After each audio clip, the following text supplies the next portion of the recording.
First, I used a foam board that was 3/16 of an inch thick.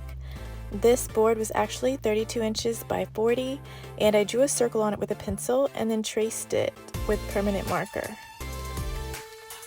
I used a Sharpie and a Crink paint marker to make my lines, and I actually traced a mirror that I had.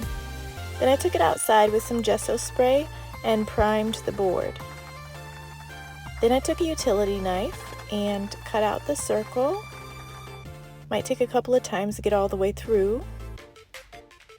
I cut only the outer circle, not the inner circle. And then I started to use spray paint to paint the major colors of the board.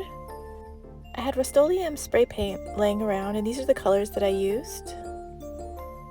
I made the sky and the sand, and I also painted the rim of the window. This is just to block in the major colors, and then I went back to add more details. I traced the inner circle again because it kind of got covered up by the spray paint.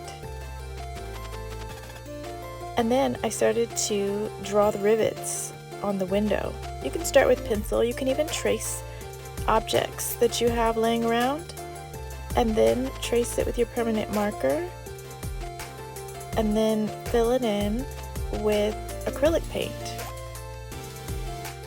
I made the rivets a little bit lighter so they kind of look like they're popping out, and I added a little white highlight and even a little shadow around the bottom. I used whatever paint I had laying around. I have some basic Liquitex and I also have some Lucas, and they both work just fine for me. Here I am doing the last step where I'm adding a darker color around the bottom of the rivets to make it look a little bit more round.